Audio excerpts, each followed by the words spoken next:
안녕하십니까 성도 여러분, 최성수 목사의 말씀 묵상 시간입니다. 말씀 묵상은 그리스도인의 온전한 예배를 위해 서로 세우는 교회에서 제공합니다. 오늘도 주 안에 거하시면서 성령님의 인도하심을 받으시길 바라고요. 하나님과 이웃에게 복음에 합당하게 반응하며 사시길 축복하며 기도합니다. 오늘 묵상 본문은 요한복음 5장 19절로 47절까지의 말씀입니다.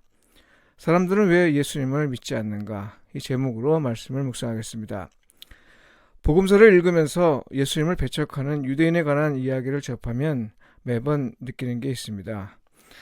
당시 유대인들은 왜 예수님을 믿지 않았을까 하는 거죠. 사실 요즘처럼 전도하기 어려운 때를 생각하면서 그 해결책을 찾는 노력 가운데 자주 갖게 되는 질문이기도 합니다. 직접 대면하고도 믿지 않았다면 현대인에게 믿음을 기대하는 건 정말 어려운 일이지 않을까 싶습니다. 그야말로 성령께서 하시지 않으면 안 되는 이름을 고백하지 않을 수 없습니다. 그렇다고 이걸 해결책으로 제시하면요, 성령께서 일하시도록 우리가 해야 할 일은 무엇인가? 이런 질문이 연이어 제기됩니다. 이런 질문에 사로잡혀 고민하는 중에 오늘 본문을 대하게 되었는데요. 이런 질문에 대한 대답에 다가갈 단서를 오늘 본문에서 찾을 수 있었습니다. 요한복음 5장은 예수님이 어떤 분인지 이에 관해 증언하는 기록입니다. 1절로 18절까지는 창조의 권능이 주어진 분임을 병자를 치료하는 과정을 통해 전해 주었다면, 오늘 본문은 아버지 하나님과의 관계에서 예수는 누구인가, 이것에 관한 사도 요한의 증언입니다. 그 증언을 정리하면 다음과 같습니다. 첫째, 예수님은 하나님의 아들로 세상에 보냄을 받은 분이다. 둘째, 예수님은 아버지가 하시는 일을 행하는 분이다. 셋째, 예수님은 아버지에게 심판에 관한 전권을 위임받은 분이다. 넷째, 예수님을 증언하는 이가 있는데 세례 요한과 예수님이 행하시는 역사, 그리고 아버지 하나님 자신이시다. 그리고 다섯째, 예수님은 구약 성경의 의미를 깨닫고 영생을 얻는 열쇠다. 네, 아버지 하나님과의 관계에서 예수님은 이런 분이십니다. 이런 분임을 보이기 위해 예수님은 제자들을 택하시고 유대 땅 곳곳을 돌아다니시면서 각종 이적과 표적을 행하시고 하나님 나라에 관해 가르치시며 복음을 전파하셨습니다. 물론 당시 유대인의 신앙관에 비추어 받아들이기 힘든, 아니 거의 불가능한 증언이기도 합니다. 그들의 불신을 우리는 충분히 이해할 수 있습니다. 그러나 예수님은 그들의 충격을 완화하기 위해, 무엇보다 그들을 구원하기 위해 각종 이적과 표적을 행하시면서 증거를 제시하셨습니다. 그분의 사역 전체는 유대인의 신앙을 돕기 위해 한 일이었다, 이렇게 말할 수 있을 정도입니다. 그럼에도 불구하고 당시 사람들은 왜 예수님을 믿지 않았을까요?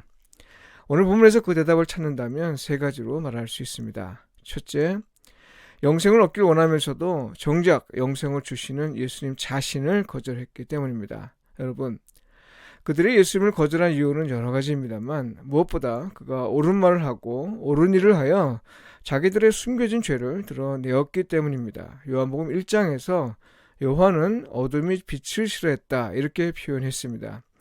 진리를 사랑하고 진리를 추구한다고 말은 하면서 정작 자기 죄를 폭로하는 말에는 거부 반응을 보였습니다.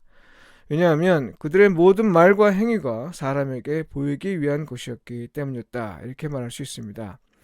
사람에게 보이기 위한 말과 행위로 가득하다면 예수님을 받아들일 수 없죠. 이건 모순이고 또 서로 양극과 같아서 서로를 배척하기 때문입니다. 둘째, 그들은 원래 하나님의 영광을 구하지 않고 사람의 영광을 추구했기 때문입니다. 사람에게 보이기 위한 말과 행위는 사람에게 인정받기 위한 것이고 결국 사람의 영광을 취하기 위함이죠. 하나님의 영광을 위하여 살고 또 하나님의 영광을 위해 죽는다, 이렇게 말은 해도요, 실제로는 사람의 영광을 취하기 위한 것이기에 이런 숨겨진 동기를 갖고 산다면요, 예수님을 참으로 믿을 수 없게 됩니다. 설령 믿는다 고백해도요, 그건 참 고백일 수 없습니다. 예수님을 믿기 위한 길은요, 사람의 영광을 취하길 포기하고 하나님의 영광을 구하는 겁니다. 이웃이 나를 위해 존재하는 게 아니라 내가 이웃을 위해 존재하는 삶, 이웃의 얼굴에서 하나님의 얼굴을 보기를 원하는 삶, 바로 이런 삶이 하나님의 영광을 구하는 삶입니다. 끝으로 셋째, 그들은 모세로 대표되는 구약 성경을 믿는다 말하고 행하려 노력했고 또 이 모든 걸 자랑했지만 사실 마음으로는 믿지 않았기 때문입니다. 예수님을 거절하고 자기 영광을 추구하는 마음으로 성경을 읽는다는 건 단지 자기 생각과 행위를 지지하기 위한 교훈을 얻으려는 것일 뿐입니다. 성경에서 영생을 얻으려는 태도라 볼 수 없습니다. 예수님은 이런 태도를 두고 구약 성경을 믿지 않는다 이렇게 평가하셨습니다. 그러니 예수님의 말씀을 믿을 수 없는 건 당연한 결론이죠. 지금까지 말씀드린 세 가지 이유로 사람들은 예수님을 믿지 않았습니다. 성도 여러분, 당시의 상황을 오늘의 상황에 그대로 적용할 수 없지만요.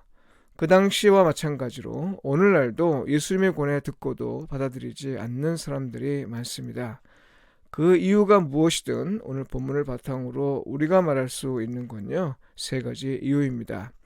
만일 그 당시와 다른 것 하나를 말한다면 예수님은 자기에 관한 증언이 이 제자들을 통해 현실로 나타나도록 하신 겁니다.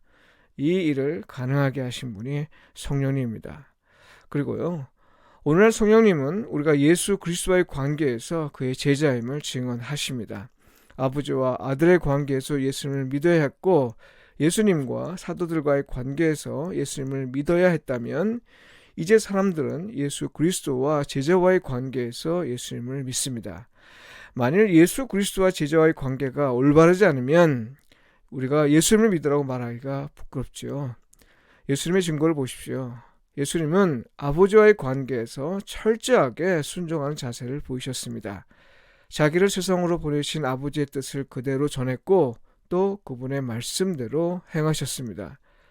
당시 12 사도들도 그리했습니다. 오늘 만일 사람들이 예수님을 믿기를 참으로 바란다면 그리고 그 길에서 결실을 보는 사람은 어떤 사람일까요?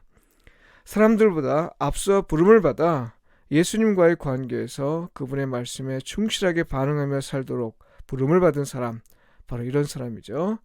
이런 사람을 가리켜 성경은 제자라고 합니다. 그래야 우리의 삶을 보고 예수님의 말씀이 진리이고 그분의 역사가 진리임을 믿을 수 있습니다. 오늘날 사람들이 예수님을 믿지 않는 건요. 본질에선 예수님을 거절하기 때문이지만 무엇보다 중요한 건 우리가 그분의 제자로 부름에 합당한 삶을 살지 못하기 때문입니다. 기도드리겠습니다. 주님, 세상에 얼마나 많은 사람이 예수를 믿지 않고 있는지요. 그들을 주께로 이끄는 일들이 참으로 힘듭니다. 우리가 주의 제자로서 충실한 삶을 살지 못하기 때문임을 잘 압니다. 우리의 죄를 고백하오나 연약한 우리를 도우소서. 우리를 주님을 따르는 제자로 불러주셨사오니 우리에게 힘과 용기를 주시어 주님의 참 제자로 우뚝 서게 하소서. 그리하여 우리를 통해 주님을 만날 수 있게 하시어 그들로 예수님을 구주로 믿게 하소서. 이 일에 우리를 사용하여 주소서. 예수님의 이름으로 기도합니다.